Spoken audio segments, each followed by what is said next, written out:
Student, आज का topic है इर्रेशनल नंबर। इस टॉपिक की वीडियो मैं पहले बना चुकी हूँ, जिसमें हमने आपको डिफरेंस बताया है rational number and irrational number के बीच में, and what is a real number वो भी इस वीडियो में एक्सप्लेन किया गया। इस वीडियो में हम बहुत इंपॉर्टेंट क्वेश्चन सॉल्व करने जा रहे हैं। ये जो क्वेश्चन है ये आपके एग्जाम में आते हैं और 3 मार्क्स का क्वेश्चन बनता है आपके एग्जाम में, तो इसलिए ये prove that √2 is N irrational number. इस नंबर की जगह क्वेश्चन में कोई भी आ सकता है, √5, √7, √11, √13। मोस्ट इम्पॉर्टेंट थिंग ये है कि आपको ये कॉन्सेप्ट क्लियर हो जाए कि किस टाइप से आपको स्टेप बाय स्टेप क्वेश्चन को सॉल्व करना है। एक बार आपको कॉन्सेप्ट क्लियर हो जाएगा ना स्टूडेंट, तो फिर आपको कोई प्रॉब्लम नहीं है, आपके पास कोई भी नंबर आ जाएगा, आप उसको सॉल्व कर सकते हैं। तो हम स्टार्टिंग से समझेंगे कि आपको लाइन बाय लाइन कि किस टाइप से इसको सॉल्व करना है। फर्स्ट ऑफ ऑल, जब भी इस टाइप के क्वेश्चन होते हैं, prove that √2 is N irrational number, इस टाइप के क्वेश्चन को हम कॉन्ट्राडिक्ट मेथड से सॉल्व करते हैं। कॉन्ट्राडिक्ट मेथड मतलब हम उसका अपोजिट मान के चलते हैं। हमको जो प्रूफ करना है हम उसका अपोजिट मान लेते हैं। हम मान लेते हैं कि let √2 be a rational number. √2 be a rational number. हमने ये लेट कर लिया है कि जो √2 है वो हमारा कैसा है, रैशनल नंबर है। आपको यही से स्टार्ट करना पड़ेगा क्वेश्चन। आपको ये मानना पड़ेगा कि √2 किस टाइप का है, रैशनल नंबर है। अब हम बहुत अच्छे से जानते हैं कि अगर √2 आपका रैशनल नंबर है, अगर कोई भी नंबर रैशनल नंबर है, तो उस नंबर को हम क्या कर सकते हैं, P/Q की फॉर्म में लिख सकते हैं। तो इसीलिए जब भी आप किसी भी नंबर को रैशनल नंबर मानते हैं ना स्टूडेंट, तो आप उसको P/Q की फॉर्म में लिख सकते हैं। तो हम लिखेंगे वी कैन राइट, हम लिख सकते हैं √2 इक्वल P/Q। मैंने यहाँ पे P और Q लिया है, आप A और B से भी मान सकते हैं, वो आपकी चॉइस है। आपको जो भी वेरिएबल लेना है आप ले सकते हैं। आप A/B भी लिख सकते हैं, आपको कोई और नंबर लिखना है, X/Y लिखना है, वो भी लिख सकते हैं, उसमें कोई प्रॉब्लम नहीं है। सबसे पहले हमने क्या किया, let 2 be a rational number. हमने माना अगर ये रैशनल नंबर है तो इसको हम P/Q की फॉर्म में लिख सकते हैं। यहाँ पे एक बहुत इंपॉर्टेंट पॉइंट आपको ऐड करना पड़ेगा जो आपको आगे जाके काम आएगा। हम यहाँ क्या मेंशन करेंगे, where P and Q are coprime. अब बच्चे बड़े कंफ्यूज होते हैं कि को प्राइम क्या है। को प्राइम का मतलब है एक ऐसे नंबर है जिनके बीच में कोई भी कॉमन फैक्टर नहीं है। क्यों, मतलब ये दोनों ही आपके कैसे हैं, प्राइम नंबर है, और दोनों प्राइम नंबर अलग अलग है। जैसे P आपका 2 है तो Q आपका 3 होगा, P आपका 5 है तो Q आपका 7, कुछ भी हो सकता है। मीन्स दोनों प्राइम नंबर है और दोनों प्राइम नंबर डिफरेंट है, सेम नहीं है, ठीक है। तो where P and Q are coprime. अब उसको हम सिंप्लीफाई करेंगे, तो आफ्टर सिंप्लीफाई क्या होगा, ये Q जो है डिवाइड में मल्टीप्लाई में जाएगा स्टूडेंट। तो यहाँ क्या आएगा, √2 multiply Q equal to P। Clear है यहाँ तक। देन हम इस √2 से 2 को बाहर निकालना है, तो हम क्या करेंगे, squaring on both side. Squaring on both side, squaring on both side. जब हम दोनों साइड स्क्वायरिंग करेंगे तो क्या होगा, √2Q का whole square, similarly P square. I hope यहाँ तक आपको क्लियर होगा। √2 का स्क्वायर क्या बनेगा, 2। एक्चुअली यहाँ पे एक्सप्लेन कर देती हूँ कि किसी भी नंबर पे अगर स्क्वायर रूट लिखा है और उस पे आप स्क्वायर करते हैं तो इसका मतलब क्या है, √2 का मतलब होता है 2 की पावर 1/2। देन अगेन इस पे पावर 2 है, तो लॉ ऑफ एक्सपोनेंट से क्या होगा, पावर का आपस में मल्टीप्लाई होगा और 2 से 2 कैंसिल, नंबर बनेगा आपका 2। ये बहुत बेसिक कॉन्सेप्ट है जो 9th क्लास में आप लोग पढ़ते हैं लॉ ऑफ एक्सपोनेंट में, वो हमने यहाँ पे क्लियर कर दिया है। तो √2 का स्क्वायर 2 आ जाएगा, Q का स्क्वायर करेंगे तो Q square, then P square. यहाँ तक आपको क्लियर होगा, ठीक है। इसके बाद एक बहुत बेसिक थ्योरम होती है, the fundamental theorem of arithmetic. वो थ्योरम का सिर्फ आपको क्या करना है, एक स्टेटमेंट समझना है कि वो थ्योरम क्या है आपकी। उस थ्योरम में हम क्या कहते हैं कि अगर कोई भी नंबर, सपोज अगर कोई नंबर किसी के परफेक्ट स्क्वायर को डिवाइड करता है, मान लेते हैं कि 2 जो है वो p स्क्वायर को डिवाइड कर रहा है। अब p की जगह कोई भी नंबर है, फॉर एग्जांपल 64 है। अगर 2 जो है वो 64 को डिवाइड करता है तो 64 किसका परफेक्ट स्क्वायर है? 8 का। मींस 2 जो है वो 8 को भी क्या करेगा? डिवाइड करेगा। ये होती है आपकी the fundamental theorem of arithmetic कि अगर कोई भी नंबर किसी भी नंबर के परफेक्ट स्क्वायर को डिवाइड करता है तो वो नंबर उस नंबर को भी डिवाइड करेगा। अब यहाँ पे हमने क्या लिखा है student? 2q square equal to p। Means इसको मैं ऐसे लिख सकती हूँ p square equal to 2q square. 2 क्या है? फैक्टर है p स्क्वायर का।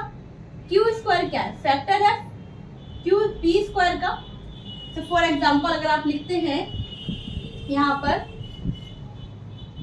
20, तो 20 को हम क्या लिख सकते हैं? 4 इंटू 5।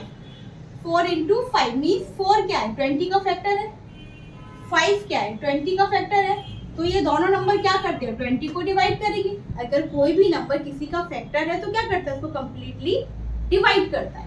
तो यहाँ पे 2q स्क्वायर है मीन्स 2 जो है वो p स्क्वायर का क्या है? फैक्टर है। तो अगर ये इसका फैक्टर है तो इसको क्या करेगा? डिवाइड करेगा। तो हम लिखेंगे p square is divisible by 2।